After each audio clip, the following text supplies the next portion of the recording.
Ay, magandang hapon. Dito tayo ngayon sa ako nga pala si Kuya Yani Vlog. Dito tayo kay Boss Mel.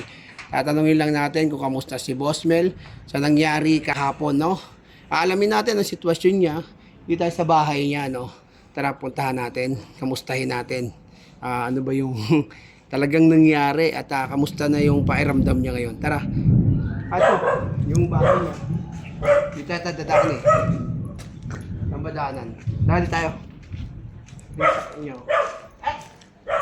Teka muna, dyan yata yung mga staff. Tara, samahan nyo ako.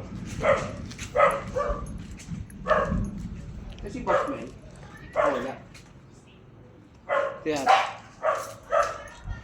opo. Boss, dyan si Boss Mel. Tayo. Tayo. Ito. Tara.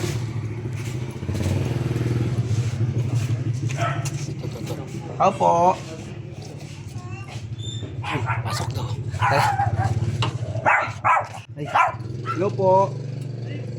Good afternoon. Ay, si Boss Mel. Ayan. Ayan. Guys, di tayo sa bahay ni Boss Mel ngayon. Kakamustahin natin siya dahil sa nangyari kahapon. At syempre, kakamustahin din natin yung sitwasyon niya ngayon. Ano may pakiramdam. Syempre nakita natin kahapon may naano siya ng kamay ni Boss Toyo, no? So alamin natin yung sitwasyon niya ngayon, yung pakiramdam niya. Tanungin natin, samahan niyo ako. Good afternoon. Puta ka na. Oh. Boss, good afternoon. Boss, kamustahin lang namin yung sitwasyon mo, no? Ano nangyari talaga, boss? Naguguluhan kasi kami sa nangyari. No, hindi namin alam kung bakit nagganon nangyari sa inyo ni Boss Toyo. No, ni Boss Toyo sa basketball, ni Boss Toyo. Sino yun? Yung sumuntok sa iyo kahapon. Ayun ba yun? Ni Boss Toyo. Alamin namin kung anong nangyari talaga. At syempre, bakit ganun nangyari? Sesiya naman nung basketball, napanood namin, sesiya ng team, ng Boss Mel, team, no? Boss, ano ba nangyari? Yan. Actually, nasa video naman. Pero, wala. Natural na game lang yan eh. Kasi nga, kung tutuusin, ayaw na rin talaga namin sumali sa motivated. Kasi nga, diretso yung event. Opo. Tapos, di ba, birthday ako, marami kaming ligang panlabas, mga ganyan. Siyempre, defending champion, tsaka okay naman si Boss rin doon eh, nakiusap na tsaka masaya. Pinalagay ko pa nga sa sticker ko yung, sa van ko yung sticker. Oh. Masaya. Ito namin, nadaanan namin kanina. Oo. Ganyan ako ka-proud na at ka-supportive sa mga organizer na lumalapit sa akin. Lalo na sa mga ganyang advocacy ng basketball. Hindi lang naman yan. Kahit yung mga ligang labas, ayan, nakikita nila yan. May mga traditional treat tayo, namimigay tayo ng mga kung ano-ano, merch. Sa totoo lang, meron nga kaming laro ngayon eh. Ay, boss. So, kaso nga lang, gumagalaw yung ngipin ko. Sana hindi matanggal. Ay, gumagalaw. Oo nga, gumagalaw nga, boss, no? Oo, yan, gumagalaw. Dalawa? Basag. Oo, basag. Mahal yan. Pag pinano mo yan. Oo. Anyway. Papabayaran mo. Yun nga, siguro hindi lang kinaya ni yung conversation kasi nga hindi naman dapat ako lalapit. Oo, boss. Kasi nga, una-una, hindi namin sila ka-bracket, no? Pangalawa, tapos yung sila maglaro, hindi naman kami nakialam. Oo, boss. Sa akin Diba?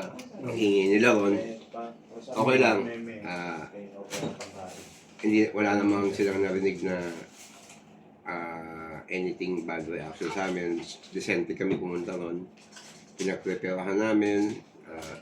Meron kaming something for the audience na ginagawa ko sa mga Boss Mel. Sorry, hindi ako magpagsalama. Boss Mel Basketball Traditional Treats na ginagawa ko kahit saan kami magpunta. So, kasama ko yan kasama mga model ko. Binabudgetan talaga namin yan. Makapagbigay man lang ng something sa mga nanonood. So, ayun na nga. nakapaglaro na kasi sila ng una eh. Iba ang pool nila, meaning iba yung bracket nila sa bracket namin. Ngayon, siguro, sabi ni Rendon ng, Boss Toyo, well, hindi ko sinisisi si Rendon. Siguro, hype, syempre na. Si Boss Mel ang defending champion. Hindi ako kilala ni Toyo, hindi ko rin siya kilala. Kahit pares kami taga Cavite. Nakapanood ko yung mga vlogs niya, natutuwa naman ako. Pero, yun nga, nakapaglaro na sila ng una, na-entertain kami, pinalakpakan namin, na-appreciate namin yung game nila. Then, may naglaro uli, pang-apat kami. Bago kami maglaro, namigay kami ng merch para sa mga tao. No? Yan. Kasi nga, tradition, kultura natin yan. Boss. Then, nung naglaro kami, nag-prepare pa nga tayo ng mga dancer, di ba? Opo. Dinala natin sila Big Mac, and Marqueras para ma-entertain yung mga tao. Sila rin yung mga line-up namin. Ito lang yung pinagtataka ko kasi, di ba? Parang last year, season 8, champion kami. Wala naman nagpahinto ng laro. Wala naman nagbawal na dapat ito yung nasa loob, ito yung nasa ganyan. At saka wala naman na perfect dyan sa rules na yan. Ang gusto lang naman ni Rendon yung entertainment. Pero, bakit parang, basketball lang eh, wala namang pustahan eh. Boss. Enjoyment lang. Oo eh, bakit parang big deal yung, yung naglaro na kami na, unang-una, yung kalaban nga namin, hindi nagreklamo. Nakiago pa nga, tuwa pa nga. Di ba yung hoodie ko, yung tinapong ko, may nakasalo kalaban natin, di ba? Tuwa pa. Mas masaya kami. Walang physical game, maganda yung laro. Ang ganda ng nilaro ni Big Mac. Natuwa rin ako. Di ba? Parang, tapos, umikot naman yung player ko na maayos. Medyo late lang si Marqueras, no? Then, biglang pinahinto yung laro. So, nung pinahinto, nandito ko sa side namin, ayoko lumapit. Kasi ayoko makipagtalo. Nandun na si Big Mac eh. Opo. Si Rendon, tsaka siya. So, sabi ko, okay na yan. Ayoko makipagtalo kasi kilala niyo naman ako. Pag nasa lugar ako, matigas din ang mukha ko eh. Diba? So, kontrolado ko yung sarili ko. Tinawag ako eh. Ayoko na, tinawag ako eh. Lumapit daw ako doon. Kaya lumapit ako. Doon na kami nag-clash. Sino tumawag, boss? Sino tumawag? Yung committee. Ay, committee. Yung committee na yon, kung sino ka man, yung sinapak ako niya doon, tumawa pa eh. Ganun. Parang feeling ko, parang inalay ako eh.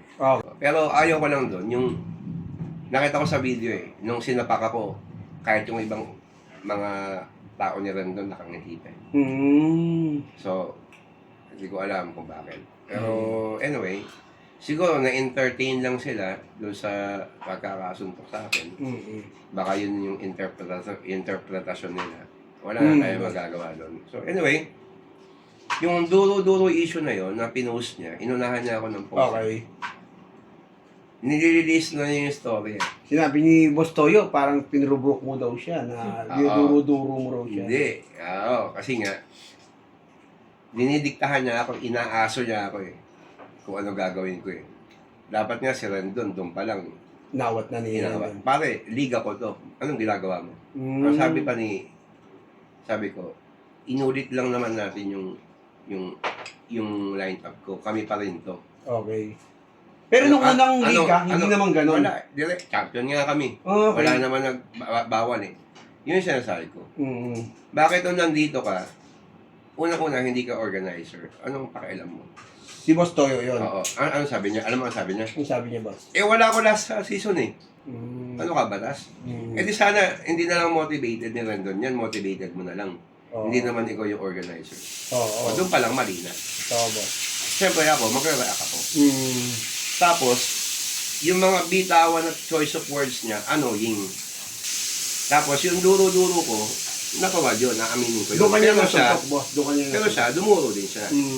Tapos, I don't know, kung narinig ng tao, nakita ng tao na lumayo na ako, na may sinabi siya na ano, suntukan na lang, luwag ka pala eh. Parang, I don't know kung ganun yung sinabi. Doon ako nag-trigger. Napaharap ako. Ano na to eh, batuhan na to ng kanya-kanyang teorya. At saka pride, everything, you know. So, ang point ko lang, sana hindi na nila ako tinawag kung ayaw nilang mag-explain ako para sa team ko. Okay. At saka, at the first place, mali rin niya rin doon eh. Bakit hinayaan niyang si Toyo ang makialam ng liga? Liga niya yun. Di ba? Tama, boss. Di ba? Parang sa mga liga ng ano, Ikaw ang organizer. marami ako sinalihan. Hoops Mayhem, Mamba. Pagka sinabi ng committee, susundin natin. Wala na yung isa man Na player. na team, na wala player na umepal sa committee stable para bago Kasi palaro ko to eh. Pangalawa, defending champion kami. Pangatlo, nasa poster yan. Bakit hindi nyo binrouse kung content creator man yan o hindi? Di ba? At saka yung pag-ikot ng player, hindi mo madidiktahan yan. Na kung sino iikot, ganyan-ganyan. Ano gusto mo? Tukod ka na, tukod na ako. Ayaw mo ako palabasin. Si price tag daw, hindi lumalabas. Oh. So sana nilagyan nila ng age limit. Boss, paano Dapat dumating pala, sa ganun sa ano, suntok? Nasuntok ka? Paano dumating sa ganung sitwasyon na nagkaroon lang kayo ng ng argumento, binigla ka na niya, mga tipong ganon? Yan nga, tulad nga na sinabi ko, siguro nga, hindi niya na kinaya yung conversation na out of focus na siya. Tapos binanatan niya na ako. Ang dami nga nagko-comment na scripted, hindi po scripted yan. Ang dami rin nagsasabi na ang laki-laki ko, ang banu ko. Isipin mo, di ba? Ako na yung nasaktan, ako pa yung nabash. Cheap shot yun. Parang, binigla. sabi nila, matalaway tinamaan, dumugong ngipin. Kung nandun sila, maalala naman. Sa camera kasi pag malayo, akala mo yun eh, pero hindi mo talaga Tapos yung sinabi na ampaw, konti lang, bagsak agad. Ganito kasi nangyari. Pag binanatan ka lang, hindi mo in-expect, mabibigla ka. Bibigla ka. Ngayon, syempre, yung impact nandun. Sa utak ko, yung sakit, yung impact nandun, gusto kong pigilan yung sarili ko doon sa ginawa niya. Yung pigilan ba, yung hindi matumba, hindi indahin. Kaya sa dahan-dahan, na nag-fade ako ng dahan-dahan. Ngayon, hindi ko binigay yung katawan ko ng buo. Kasi ang iniisip ko, pinipigilan ko nga eh, baka mabagok ako whatsoever. Kasi nga, bigla pa eh, nabigla. At saka naka-forward ako, kaya mas malaki yung impact. Ngayon, yung pag-upo ko, doon ako nag-blackout. Kaya unti-unti ko nang hinigaya yung sarili ko. Doon pa ako parang binaboy, para pa ako nabash. Yung nakakasama na loob na parang... sinasabi nilang scripted daw, bigla ka nang natumba, ganun. Parang ang laki-laki mong baboy. Ang ina, pinitik ka lang, hinanginan ka lang. Yun yung... Wala kakaawa naman yung mga tao na yan. Na, wala ba mga ano yan, na parang kung sa kanila mangyari, ano na lang sasabihin ng pamilya nila doon sa isa. Di ba? Di ba? Yung parang, pero sa akin, okay lang yun. Kasi nga, tulad nga na sinabi ko sa'yo, Yani, maraming taong magpapakamatay sa isang maling teorya. Kung talagang aso ka ng isang tao. Gets mo ako? Totoo, boss. Bawa, may mga competitor ako sa negosyo. May fan-base yan, may fan-base.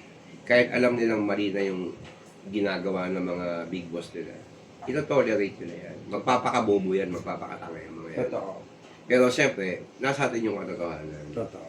At saka hindi yan scripted. Kasi una-una, hindi ko kilala si Toyo. Pangalawa, kung scripted yan, sasabihin ko sa kanya, palit kami. Ako na lang susuntok sa kanya. Hindi ako papayag ng ganun. Ang na scripted, ako susuntokin.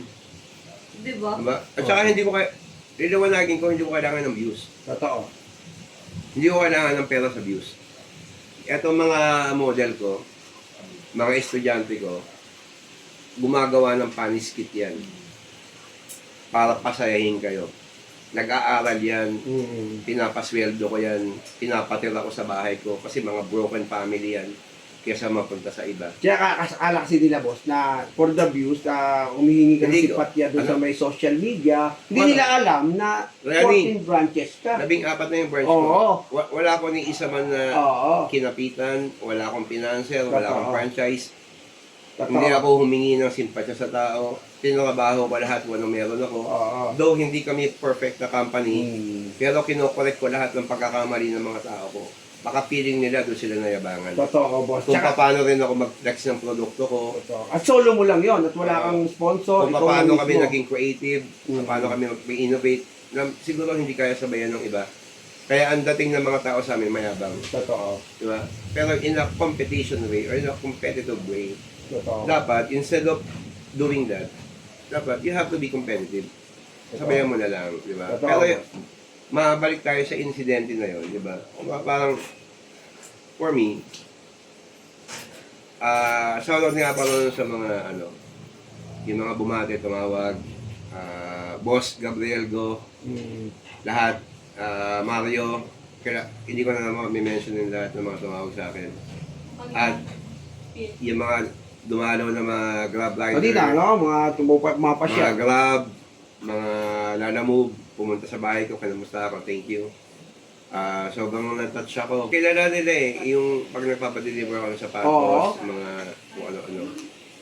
Alam nila kasi nga may boss mail dyan. Tsaka every time na pumupunta sila, binibigyan ko ng sombrero, damit, ganyan. Pinapatuloy ko sa bahay ko pagka gusto nila magpa-picture. Oo, boss. Ayoko kasi sa labas. Gusto ko ma-feel nila na welcome sila sa bahay ko. Yun ang maganda sa tao. Oo. Tapos, yun lang. Simpleng tao lang tayo. Simpleng negosyante lang. Buhay na ako. Hanggat maaari ayoko lumapit doon. At saka hindi scripted. Tinamaan talaga ako.